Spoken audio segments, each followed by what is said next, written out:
My father wanted me to be a lawyer. He taught law at university. I wanted to be a footballer. Few arguments, obviously. But from the age of 12 through 19, I was at Wolverhampton Wanderers, and I was a footballer. They let me go at 19. I went into the wilderness, got involved in all sorts of things that you don't want to hear today, because it was pretty bad. At age 23, I became a Christian. And in becoming a Christian, the Lord called me to full-time ministry. Now, I thought that meant wearing a frock and a collar, because that's all I understood that to be. But what the Lord was really calling me to do, I think, the real clear call on my life was to be what he'd called me to be, inside the personality and gifts that he'd given to me. And it's taken many forms since. I'm going to talk about that a little bit today. It began with moving to the USA to go and play professional soccer. I played for Houston Dynamos in what's called the MLS today. It was called the A-League then. Then I moved into coaching, and we shared the Christian message through the game of soccer. 5 years in Houston, then I moved to seminary. I have a master's in theology, and I'm an ordained Baptist minister, but still carried on coaching soccer as well. And then in February of 2000, the Lord called me as an American missionary. I know I've got an English accent, but from American churches sent me as a green card holder, or my kids born in the USA, from an American mission organization to Wales as a missionary. And I've been here for 20 years as a missionary to Wales, English accent, to Wales, from American churches. How weird is that? But that's what the Lord sometimes does with a life. Today, from the position, I suppose, of on the exec board of Evangelical Alliance Wales and Missional Links Wales, we partner American churches with Welsh churches across the nation. We use 1 week missions, but we also use interns aged 18 through 25 to come and work inside churches like your own, actually, to come for a year and volunteer and give 30, 40 hours a week to churches like your own as volunteers to really invest into those churches in Wales that need them most. John and Mel have experienced a few of those interns. We also bring missionaries. So these are people from 26 through 45. And we also bring consultants, people aged 45 all the way through to 65. Americans over to Wales to come and invest. So that's what we do. So now you know who's speaking to you. Let's begin. So I want to say to you this morning, just what you're thinking, I suppose, and it's because it's the same thing that as I'm thinking. Who would have thought, even back in February 2000, that our lives would look like they do today? Coronavirus has just played havoc with our daily lives, hasn't it? The way we navigate our friends and the way we navigate our relationships. It's heartbreaking, I think it is anyway, to have to be 2 meters away from those that you love. It's so difficult. The way we function at work has changed. The guy, Eric Yuan, that's the Zoom fella, has made $12 million since March 2020. Just think about that. The way we socialize has changed. Church buildings and cinemas and concert venues and restaurants and shops have either closed or they've become restricted. I could go on for a long time to talk about how our lives have changed. It's been really significant. Every single level of our life has changed. But I want to remind us straight off today that God's still on the throne. He's still the King of Kings and the Lord of Lords. He's still the author and perfecter of our faith. He's still the Alpha and Omega. He's still the beginning and the end. This is still all true. And he still loves us with an everlasting and never-ending love that no fire could ever quench. He's counting our tears today, and he's keeping them in a bottle. And just as he watches over the sparrow, he's watching over you and me. And he's saying, we will and we can get through this. Trust in me with all your heart. Don't lean on your own understanding. In all your ways, acknowledge me, and I'll direct your path. God is still God. But I think he's also saying, lift your head. Look around you. There are other people I want to help and support and encourage and challenge through you, like you are in those food banks. I want to do it starting in your house with your family. I want you to encourage people on your street, in your village, in your town, in your county, in this country called Wales, and even overseas, if the Lord should lead you that way. God doesn't necessarily expect you or me to be a great theologian and teacher to seminary, or a great preacher and preacher to large church, but he's commissioned you and me 5 times, not once, 5 times, in Matthew, Mark, Luke, John, and Acts, to go and make disciples and allow ourselves to be used by him. He's still doing that. And the fact is, every single one of us are called to do this. Whatever your age, whatever your background, whatever our education level, whatever our abilities, whatever our disabilities, whatever our past failures, wherever our confidence level might be, right now, God's got a place for you and I to serve. And that's exciting. That's comforting. The only question for us to answer is, will we let him? God can use every single person who has a willing heart. And today we're going to look at Moses, a man who spent the first 40 years of his life in Pharaoh's palace, and the next 40 as a forgotten man, as a lowly shepherd in Midian. He's beginning to come to the conclusion that God had put him aside somehow and couldn't use him anymore. So, Andrew, if you didn't mind starting the PowerPoint, let's start with some background. It's been 300 years since Joseph, the prime minister of Egypt, has died. The Israelites were no longer privileged in any way. They've now become a slave nation, but they're growing and Pharaoh doesn't like it. There's now 2 million Israelites. He decides to directly cull the population by throwing all the baby boys into the Nile. It's bad stuff. It's difficult stuff. And Moses' mother floats Moses down the Nile. And she hopes that some Egyptian woman will do something and maybe just rescue him. But of all the people bathing in the Nile at that time is Pharaoh's daughter.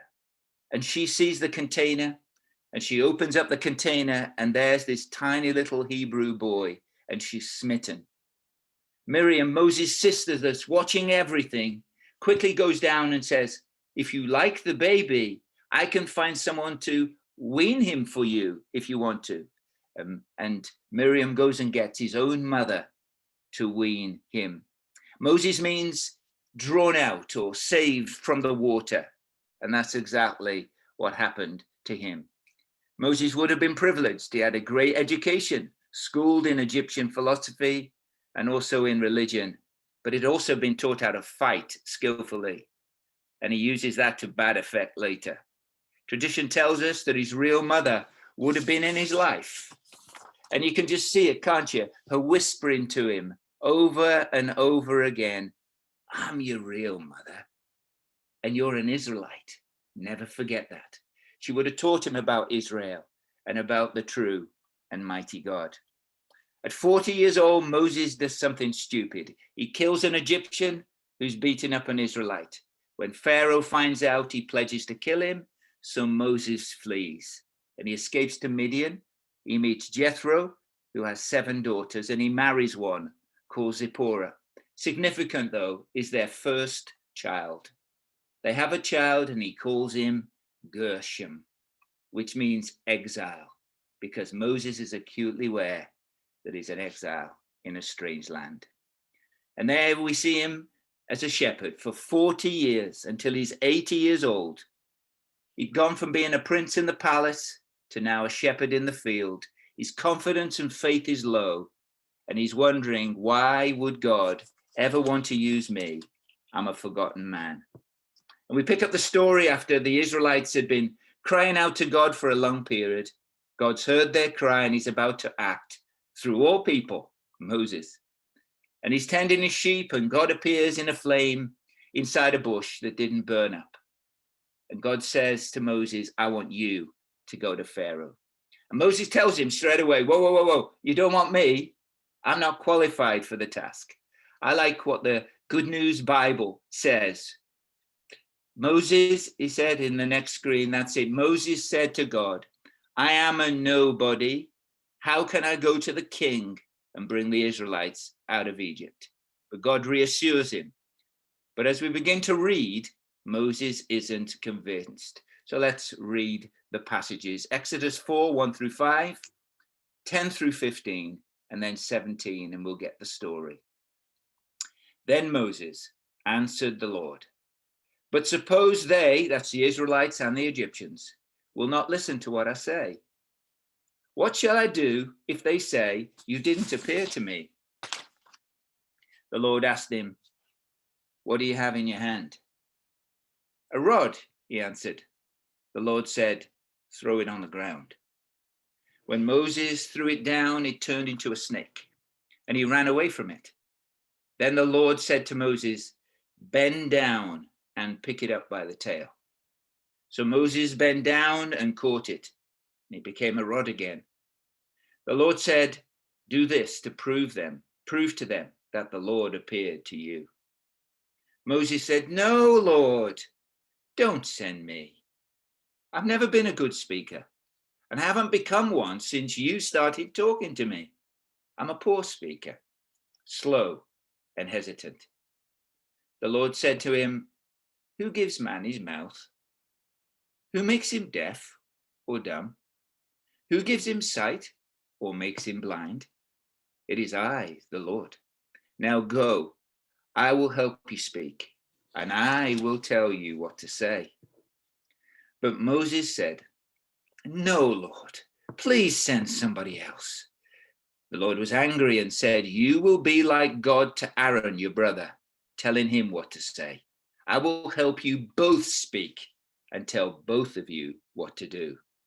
Take my rod with you. With it, you'll perform miracles. You see, Moses has lost his bottle.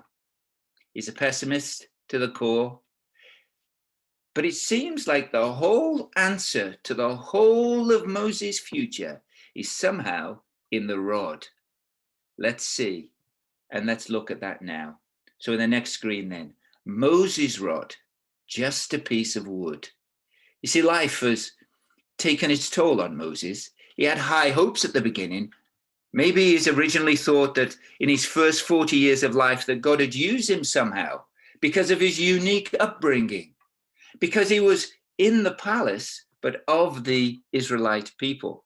Maybe he was going to win over Pharaoh some way, and then also his own people some way, and he'd be some kind of ambassador of friendship between the two nations, and that Pharaoh would willingly let the Israelites go just because he wanted to do a favor for Moses.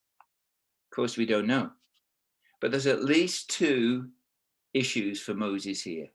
The first one is a lack of confidence. A lack of confidence.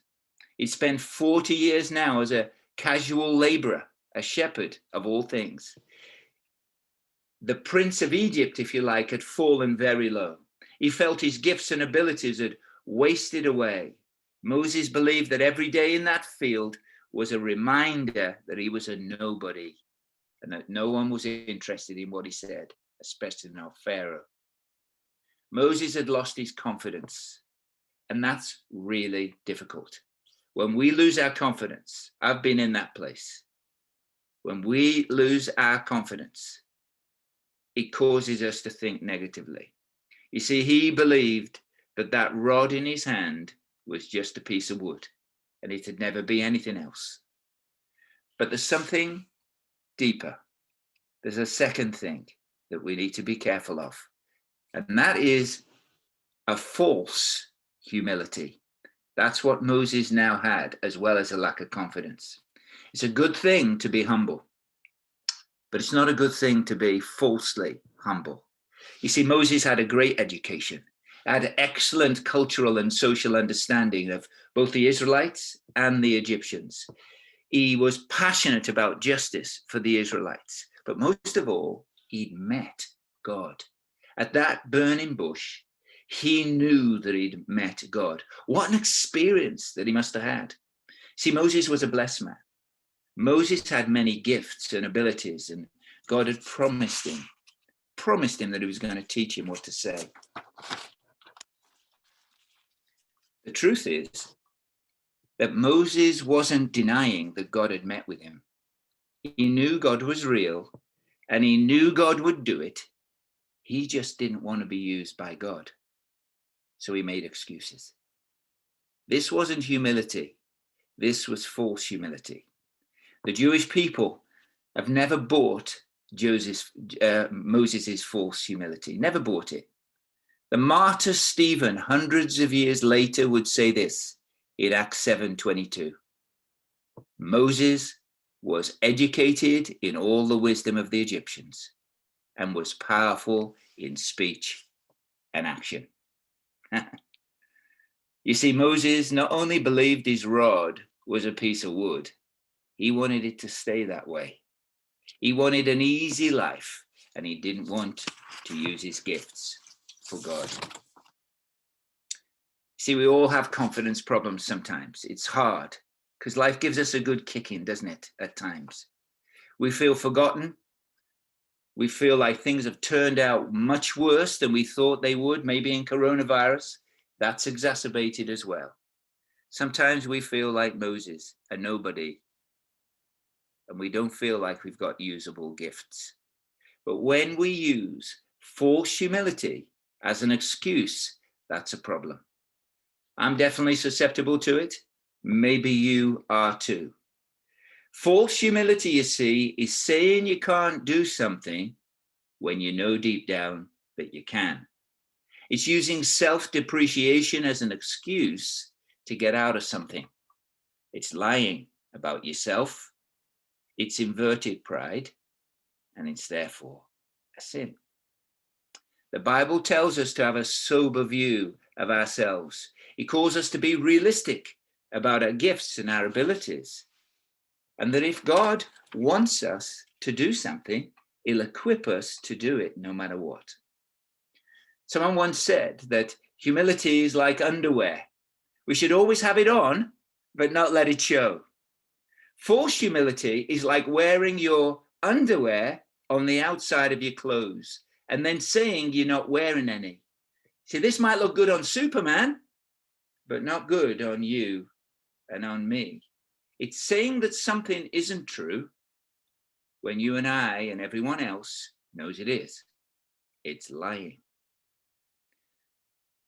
You see, though Moses was ducking and diving, God was going to show him something amazing. Let's look at it. God's rod, a miracle in the hands of a human being. See, God asked Moses, what have you got in your hand? Moses literally said, a rod, a piece of wood. But God was actually talking about something else. He was saying, I know that life has battered you. I know you've lost your confidence. And I know things haven't turned out as you planned. But stop making excuses now. I'm going to do a wonderful thing in your life. I'm going to give you a chance to use the gifts and abilities I've given you. Not for yourself, but for me. What have you got in your hand, Moses? What are your gifts? What are your skills? What are your talents? What are your unique experiences? You see, Moses was a shepherd, and his rod was a tool to guide and to discipline and to help his sheep to go where they needed to go. God was going to turn that piece of wood into a miracle in the hands of a human being. And Moses was that human being. God said to Moses, throw your rod down on the ground. In other words, give me your rod. Give me that piece of wood and I'll turn it into my rod, the rod of God. Let me have your gifts. Let me have your abilities. Let me have your ruined confidence. Let me have your false humility. Let me have your fears. Let me have every part of you, and I'll turn you from Mr. Nobody into Mr. Somebody. My person for the moment, my messenger, my missionary, my human vessel. Come on, Moses, give yourself to me. And Moses eventually did, as we know, and his life changed forever.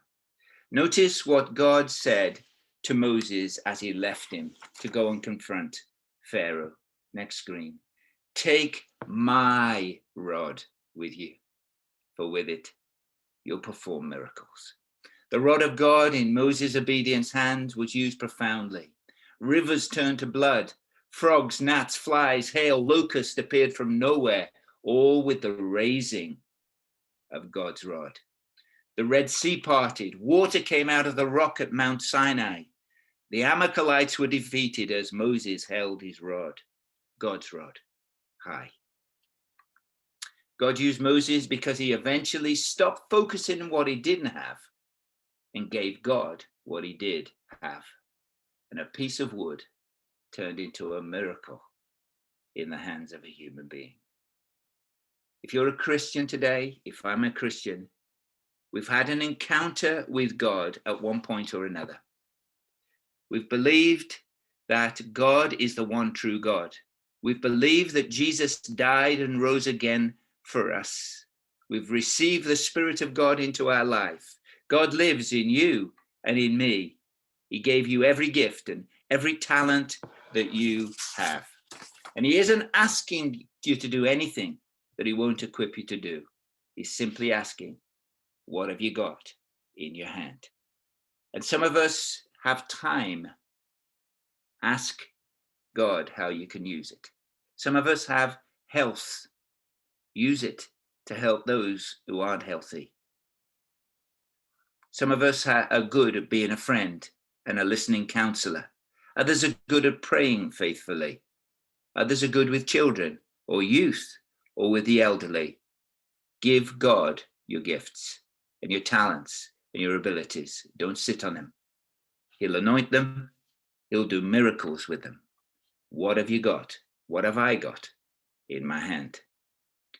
In the early 1940s, in the piano bars in the USA, they would line the streets one after another, and competition was difficult for customers.